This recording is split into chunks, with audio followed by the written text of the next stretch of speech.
Dream of the Red Chamber, Chapter 66.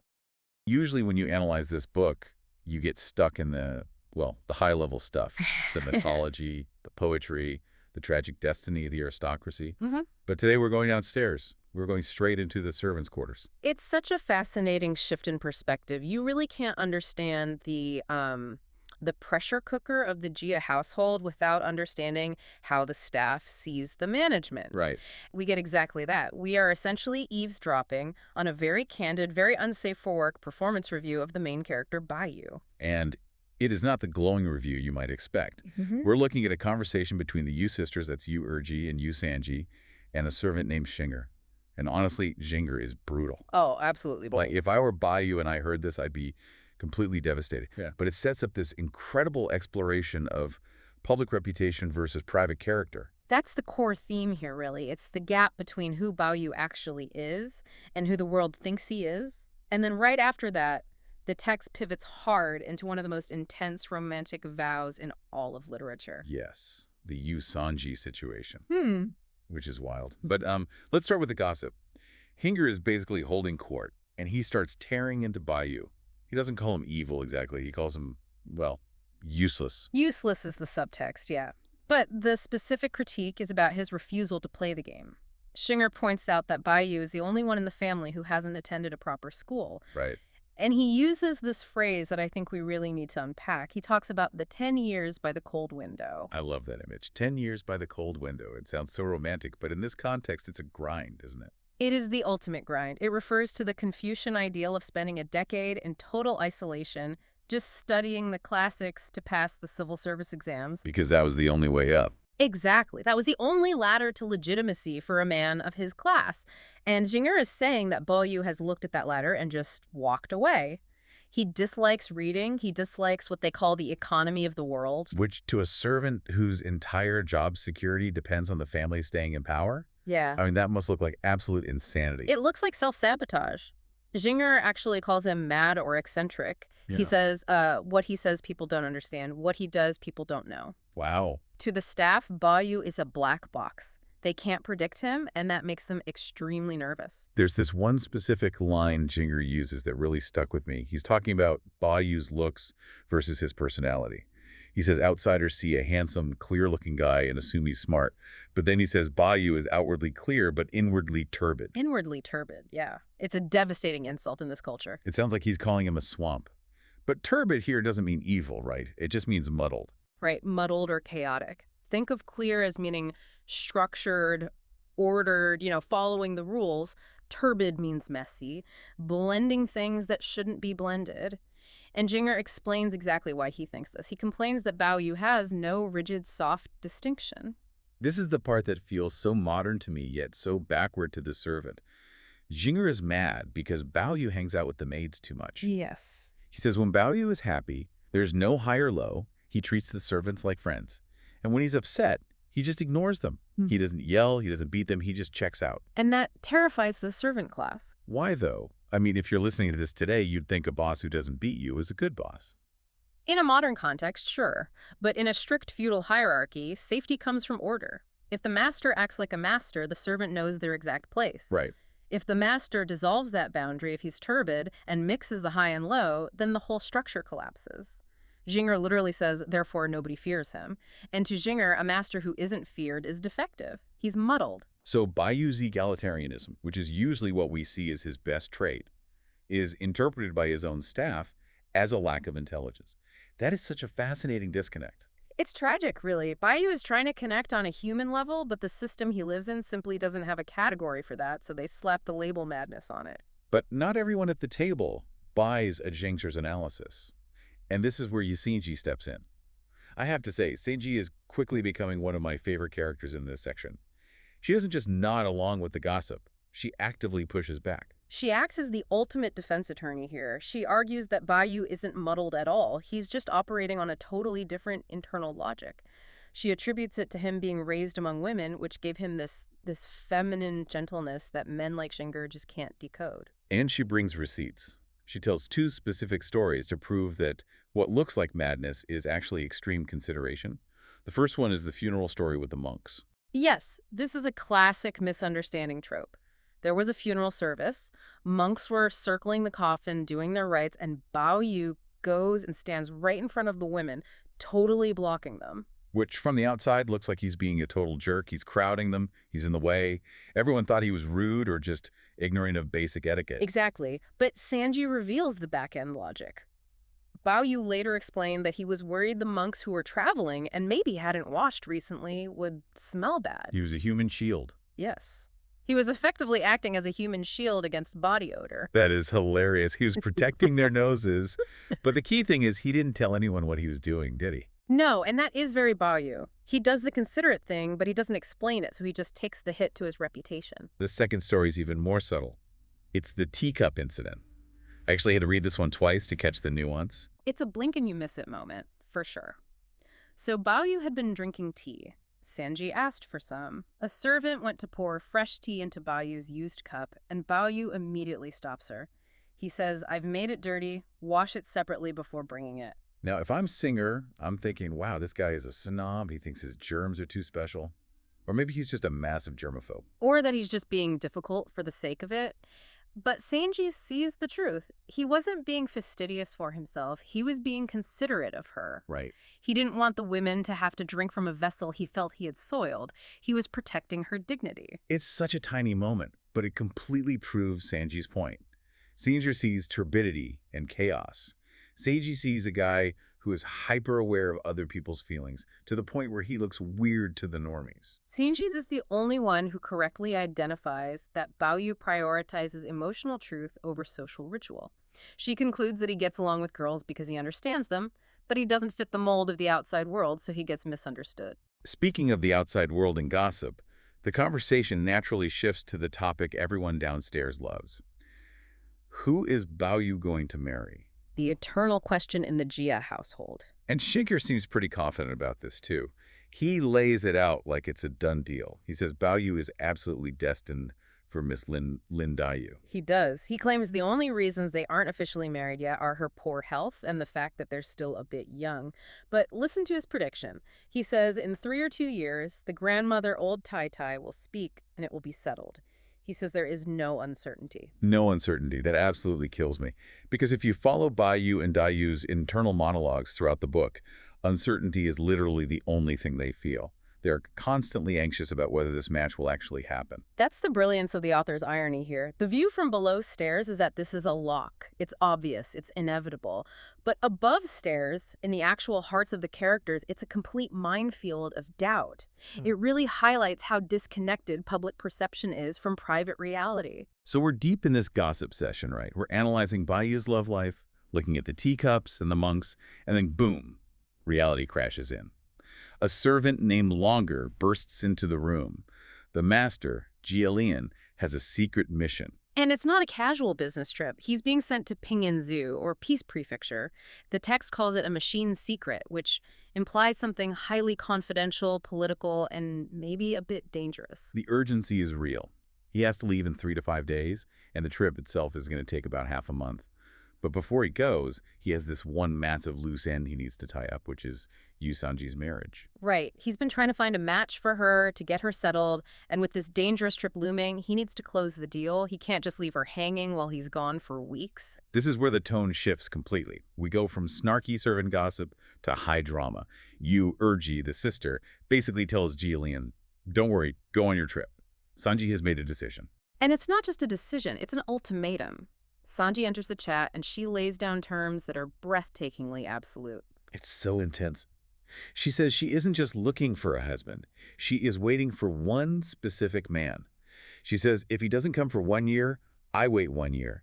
If he doesn't come for 10 years, I wait 10 years. And the kicker, what if he dies or never comes? She says she will shave her head and become a nun, eat vegetarian, and chant Buddha's name for the rest of her life. There's no plan B. It's this guy. Or spiritual exile. It's a completely binary choice, total devotion or total renunciation. So who is the guy? Who inspires this kind of wait 10 years energy? His name is Lu Shanglian. In the book, he's also known as Cold Erlang or Master Lu. Cold Erlang. Not exactly a nickname that screams warm, emotionally available husband. No, not at all. And the backstory makes it even more precarious. Sanji fell for him 5 years ago. Wait, did they date? Did they write letters to each other? Neither. She saw him acting in a play at her grandmother's birthday party. He was playing a Jiaxing role, which is a young male lead.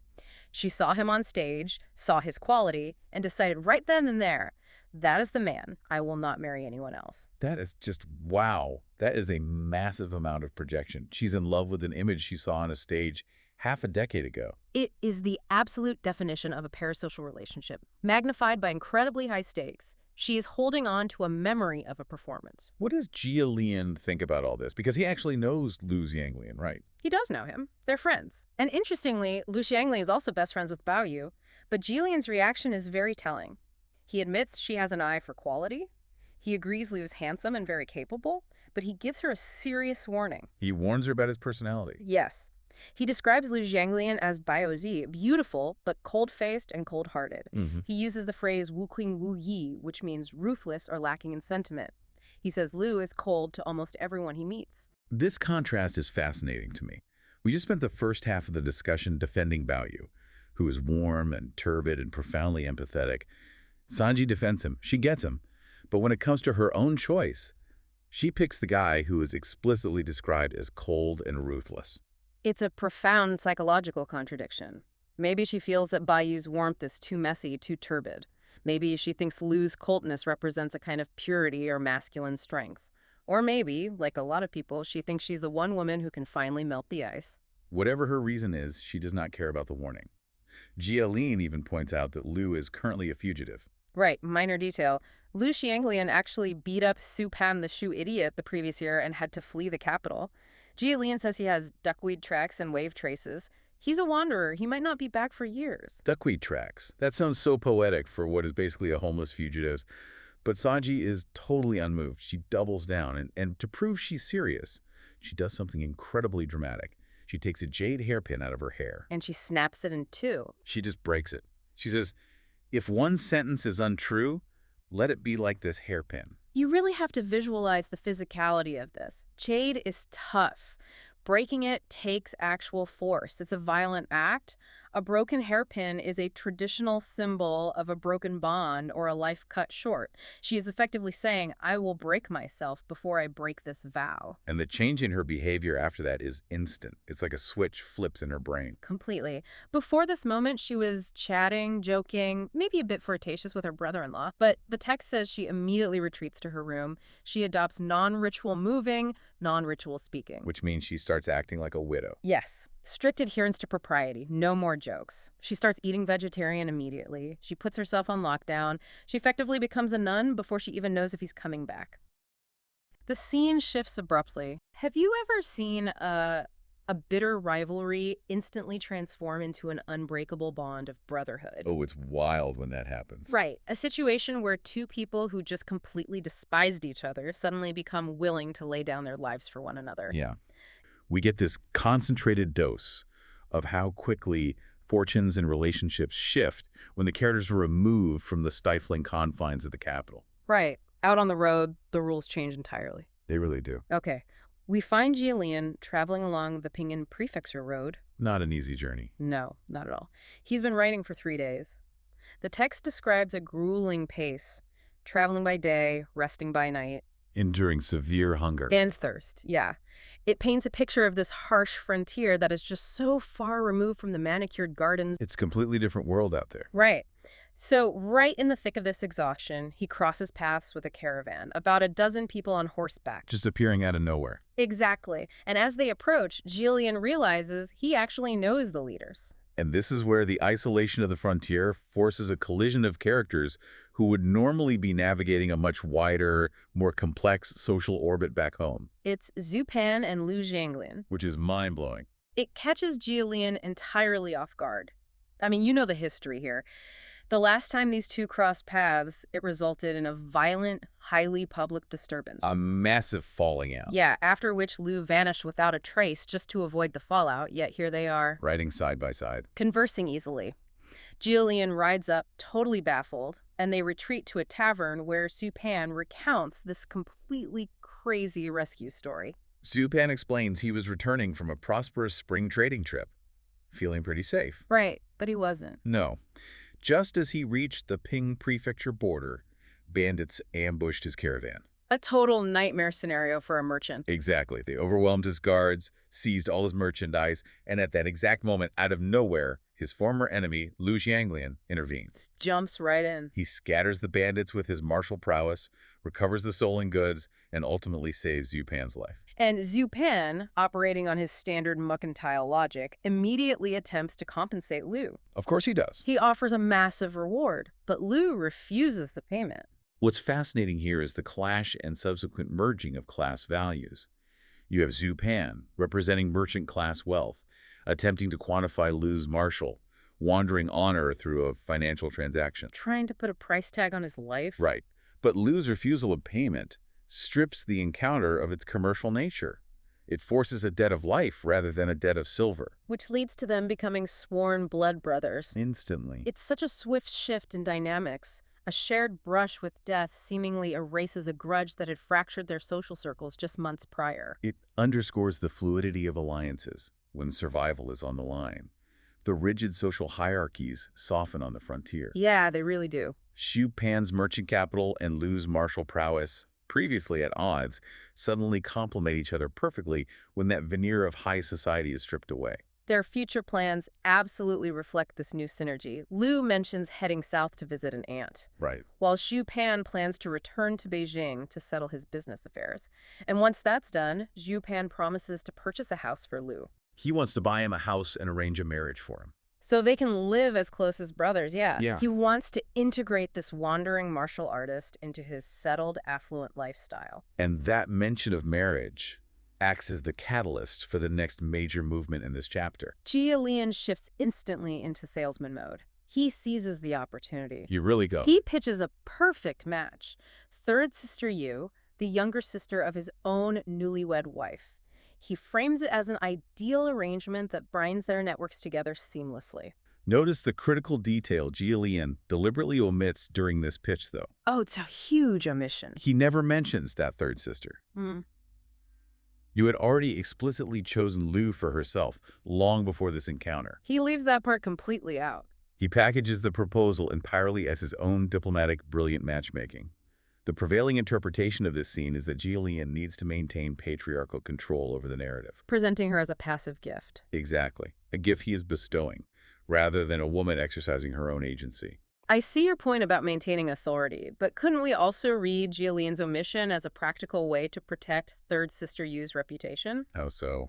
Well, if word reached a wanderer like Lu that a woman back in the capital was forward enough to choose her own husband, it might actually jeopardize the match. That's true. He might view her as improper or lacking virtue according to the strict marital standards of the time. That is a very fair counter-reading. Jia Lian is navigating a delicate social tightrope. He is protecting her societal standing while securing his own alliances. Right. But this brings us to the secret pact he forces on Zhu Pan right after the pitch. Oh, this is a humorous but very telling detail. Jia Lian makes Zhu Pan swear not to tell his own family about Jia Lian's recent clandestine marriage to second sister Yu. The condition being that Zhu Pan must keep quiet until Jia Lian officially has a son. It highlights the deeply transactional nature of these domestic arrangements. Precisely. A clandestine marriage without a male heir holds precarious legitimacy in this era. It's risky. Very. The birth of a son retroactively justifies the union within the broader family hierarchy, securing inheritance rights and social standing. So Jia Lian is shielding his own domestic vulnerabilities while simultaneously playing matchmaker for someone else. He's managing risk on multiple fronts. So Lu is receptive to the proposal, but he lays down one strict, non-negotiable condition. The bride must be a peerless beauty. A peerless beauty. Jia Lian doesn't hesitate. He confidently guarantees she is one of a kind.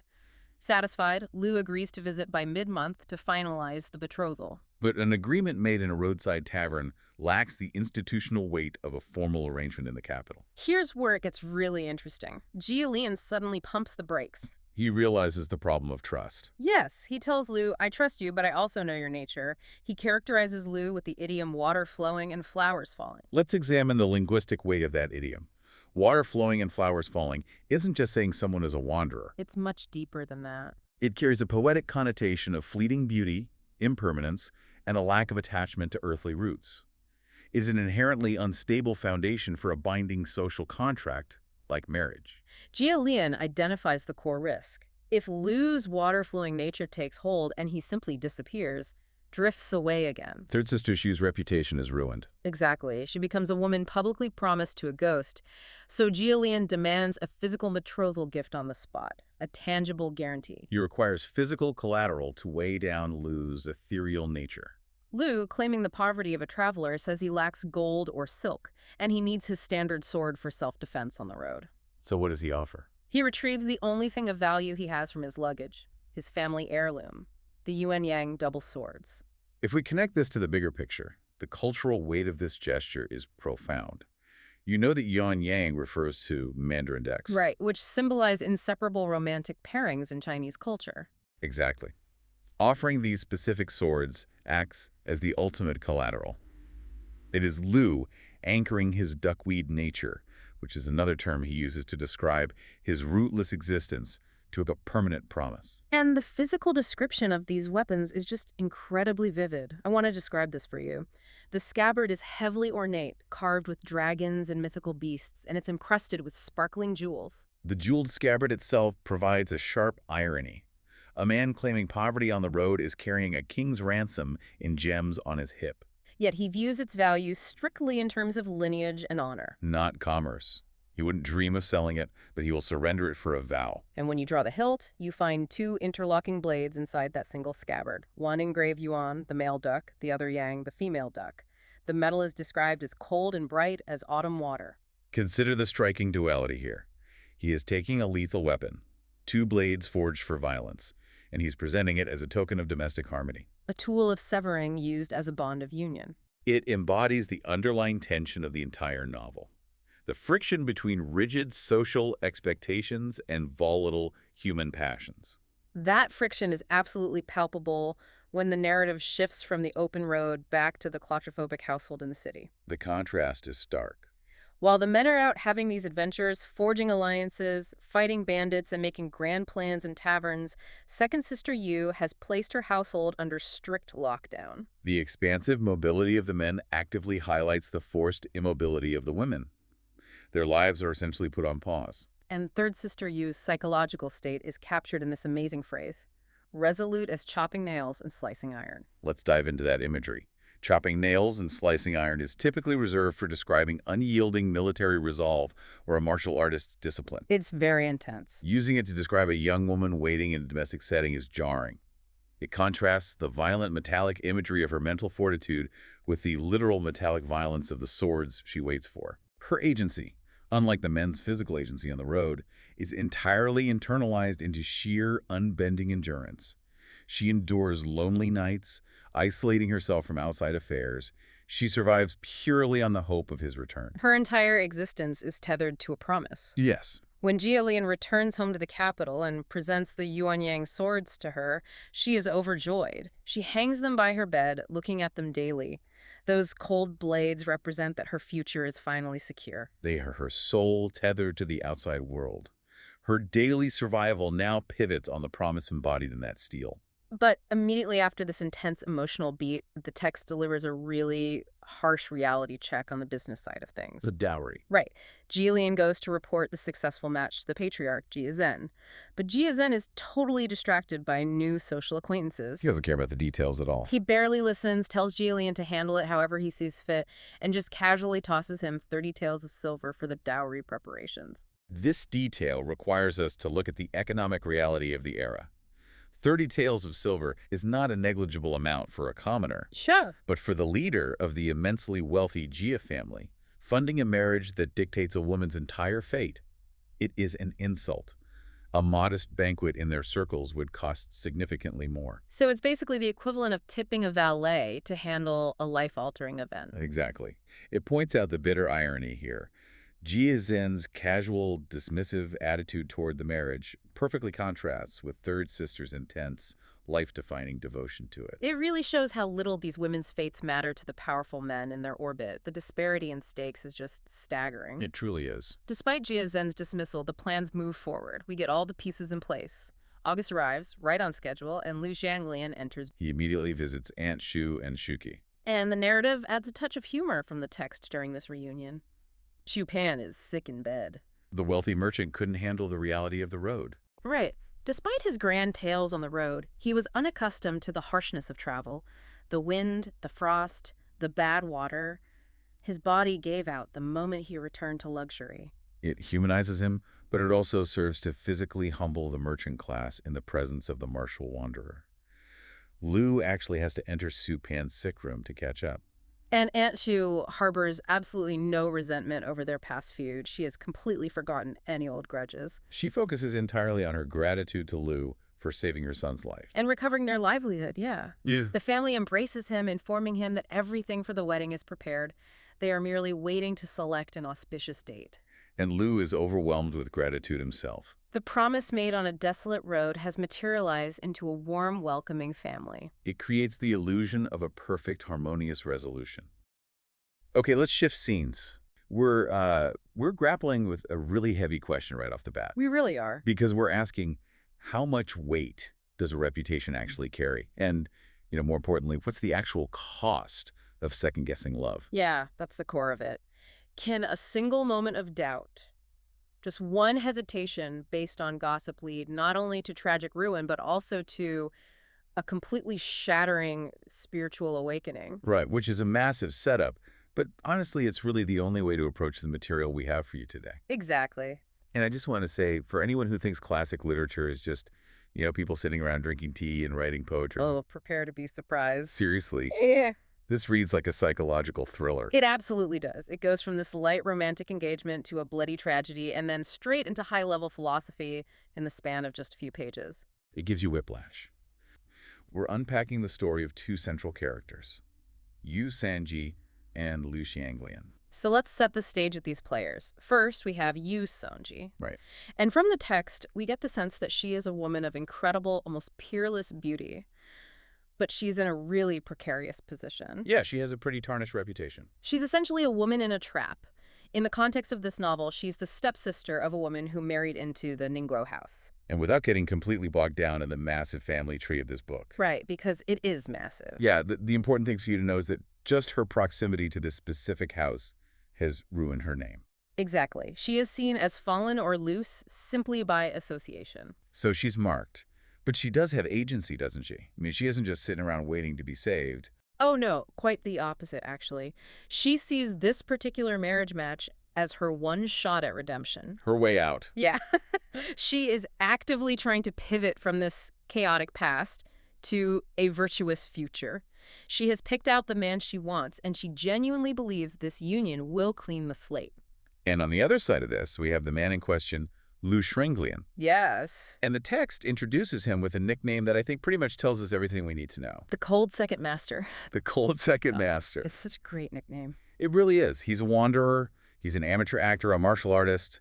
By all accounts, he's handsome, young, talented. But the cold part of his name? That refers to his emotional temperature. Right. He is deeply, deeply skeptical of the world. He prides himself on not being easily fooled. He's kind of that guy who stands at the back of the party, just watching everyone else, thinking he sees through the facade. Exactly. Yeah. So we have a woman desperate for redemption and a man who is professionally suspicious. Which sounds like a total recipe for disaster. It is a powder keg.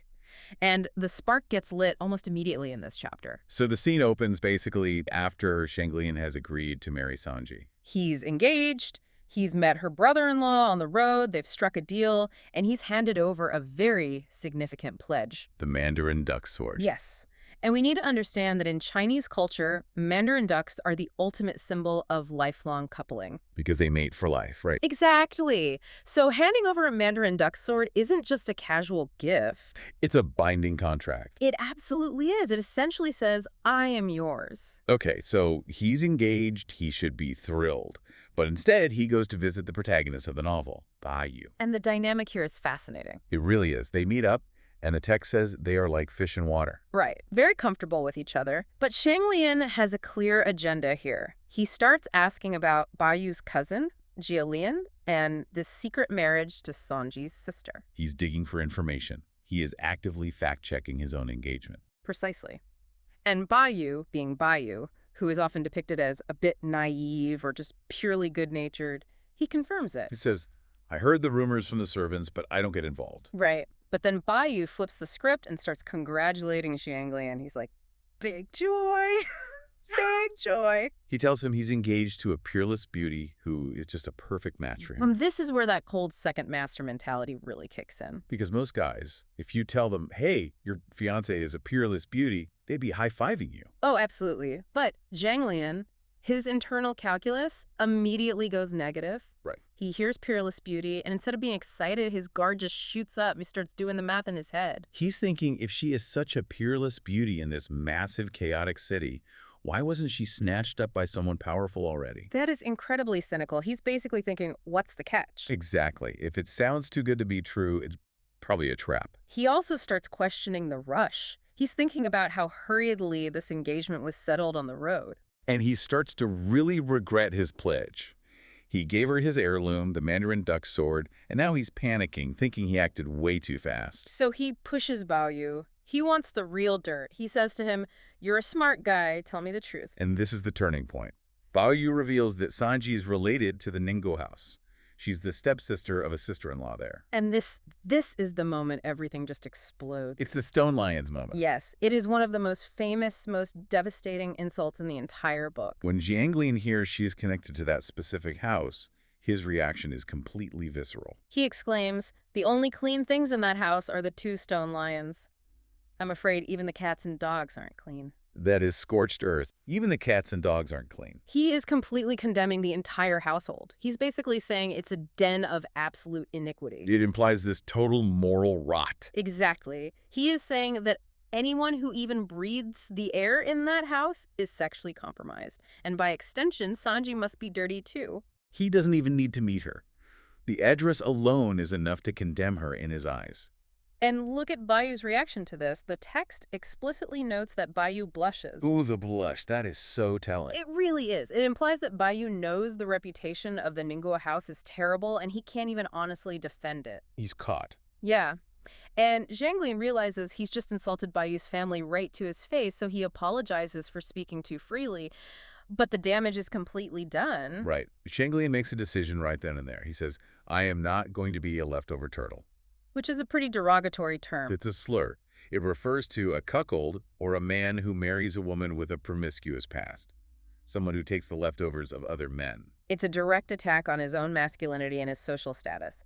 He decides the engagement is 100% off. He cannot go through with it. So he marches straight off to find Jielian, the guy who set this whole thing up. And this confrontation is just incredibly awkward. Jiang Lian finds him, acts all polite, calling him old uncle, but he's really there to drop a bomb. But notice the tactic he uses here.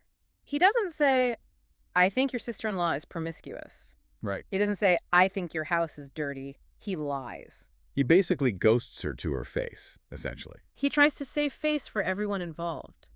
He tells Jielian, oh, I just remembered my aunt actually betrothed me to someone else back in April, so I can't marry Sanji. I need my sword back. The my aunt made me do it excuse. Classic. It's not you, it's my family. It's social maneuvering at its finest. He thinks he's being so clever, but Jielian isn't buying it easily at all. No, Jielian argues that a betrothal is binding. He says, fixed means fixed. He knows that marriage isn't something you can just walk in and out of because you suddenly changed your mind. He refuses to return the sword immediately. He wants to talk it out. But here's the critical part. While they are arguing in the outer room, we get this massive reveal. Tianji. Yes, Sanji, the very woman in question, is in the inner room. And the walls are thin. She hears every single word. This is the moment of devastating realization for her. The text says she realizes Jielian has heard the gossip about the Ningguo house. She understands exactly what is happening out there. He doesn't view this as a scheduling conflict with an aunt. He views her as promiscuous and shameless. It's heartbreaking because we know she was genuinely pinning her hopes on this. She wanted to turn over a new leaf. And now, the exact man she chose is rejecting her based entirely on rumors before he's even really met her. It completely shatters her hope for redemption. She realizes that no matter what she does, she cannot escape this negotiation of her worth. She decides she isn't going to let these men haggle over her like she's damaged goods. And I really want to drill into this for a second. Yeah. Because her reaction, It's not what a modern audience might expect at all. Not even slightly. She doesn't storm out and scream at him. She doesn't try to explain herself or show him receipts to prove she's changed. No, and this is where we really have to get into the deep cultural context of shame in the novel. Right. In this specific society, a woman's reputation is quite literally her life. Once Yang believes she is dirty, her life is effectively over. There's no court of appeal for her. Exactly. She realizes that any attempt to explain herself would just be seen as begging, and she flat out refuses to beg. So she decides to take total control of the narrative. Violently. She Yeah. walked out of the room, and the description here is just haunting. She's not crying in a hysterical way. She's not begging. She has the sword right in her hand. She interrupts their argument. She tells them there's no need to discuss it any further. She says she is returning the betrothal gift right now. And this next part, the description is incredibly specific. She's crying, tears falling like rain, but her actions are so focused. Yes. The text says she holds the scabbard with her left hand and hands it directly to Xianglian, but with her right hand, She takes the blade, and she draws it across her throat. just like that. Just like that. The imagery the author uses is stunning, but it's horrific. Quote, rubbed, crushed peach blossoms cover the ground. The jade mountain leans and cannot be supported. Crushed peach blossoms. It's a very potent metaphor for destroyed beauty. And the jade mountain falling is her body collapsing. It's the suddenness of it that gets you. 1 minute they are bickering about a marriage contract, and the next minute she is dead on the floor. The room just goes into total shock. Chaos erupts. Jillian, her brother-in-law, he wants to have Xianglian arrested immediately. He grabs him, he orders the servants to bind him and send him straight to the magistrate. He is furious. But then we have Yu Urji, Sanji's sister, intervening. And her logic here is fascinatingly pragmatic given the horrific situation. She's crying. Obviously, she's devastated. But she tells Jillian to stop. She argues that this was suicide, not murder. If they drag Zhang to court, it will only, quote, make ugly matters worse. She's worried about the scandal. Even with her own sister dead on the floor, the reputation of the house remains paramount. She literally says, let him go. It saves trouble. It really highlights the suffocating nature of reputation in this society. Reputation is the oxygen they breathe. Yeah. A full murder trial would air all the dirty laundry about the Ningbo house that Zhang Lian was afraid of in the first place, so they just hush it up. But amidst all this chaos, look at Zhang Lian. He is completely stunned. He doesn't run away. Yeah. He doesn't celebrate dodging a bullet. No, and this is the part that feels so tragically ironic. He looks at her body and says, I didn't know she was such a rigid, virtuous wife. He calls her stalwart. That is the bitter, bitter pill of this whole story. Her suicide serves as undeniable proof of her virtue to him. Exactly. In his mind, only a woman of true virtue would have the honor to kill herself to prove her innocence. Right. A loose woman would have argued or taken the money or just moved on to the next guy. By dying, she proved him completely wrong. He falls in love with her corpse because it's the only version of her he feels he can actually trust. That is incredibly dark. He couldn't love the living woman because of gossip, but he can suddenly love the dead woman because of her sacrifice. It reveals the absolute hollowness of his skepticism. His coldness protected him from being tricked, sure, but it also ensured he destroyed the one real thing he was ever offered. He stays to weep over her coffin. He is utterly broken by this. So the funeral happens, Shanglian leaves, and he's described as walking out dazed and confused. He's in a total fog. Yeah. And this is exactly where the story takes a very sharp turn into the supernatural. It shifts gears entirely. He's walking, lost in thought, and suddenly he enters this dream state, or perhaps it's a vision. He sees a servant leading him into what looks like a bridal chamber. Which is exactly what he threw away. He enters, and there she is. You, Senji. But she's not the bloody figure on the floor anymore. No, she's holding the Mandarin Duck's sword, and she has a registry book. A registry book, like she's checking guests into a hotel. A cosmic hotel, basically. She tells him she is on a mission from the goddess of disenchantment. She's registering at the land of illusion. But her message to him is what's crucial here. She says, I waited for you with foolish passion for 5 years. 5 years. It implies a karmic bond, a spiritual connection that completely transcended the physical timeline of the plot. She says she waited, but his heart was cold. There's that word cold again, referencing his nickname, the Cold Second Master. She says she died to repay that foolish love. And now she has a new job. Essentially, yes. She has become a love ghost or a sentimental ghost. And her farewell to him is incredibly final. She says, I came from the realm of love. I return to the realm of love. Since I have washed away shame and awakened, I have nothing to do with you anymore. I have nothing to do with you anymore. That is such a slam. She washed away her shame with her own blood, and now she's ascending. She's leaving him behind. She literally vanishes in a gust of fragrant wind. She has completed her destiny. She achieved a form of enlightenment through her passion. She burned so bright she transcended death itself. But Xianglian, however, is left behind. And he wakes up. And this is the ultimate cold reality check. Yeah. He's not in a beautifully decorated bridal chamber. He's in a ruined temple. The contrast is incredibly stark. There's no fragrant wind here, just a dilapidated old building. And sitting nearby is a lame Taoist priest who is catching lice. Catching lice. We went from a pristine, goddess-like figure to a guy literally picking bugs off himself. It's so grounding. It's highly deliberate. It's the contrast between the red dust, which is the world of passion, romance, and illusions, and the void. The Taoist is catching lice because he is purely existing in the physical reality. He doesn't care about reputation or romance or swords. Anglian asks him, "Where is this? Who are you?" And the Taoist just laughs. He says, "Even I don't know where this is or who I am. I'm just resting my feet." That's such a heavy answer. I don't know who I am. It's the ultimate expression of the void. The Taoist represents the complete release from identity, from reputation, from the red dust of the mortal world. And this triggers the final massive transformation for Zhenglian. The text says he feels a sensation like cold ice penetrating his bones. There's that coldness again. Yes, this is his actual enlightenment.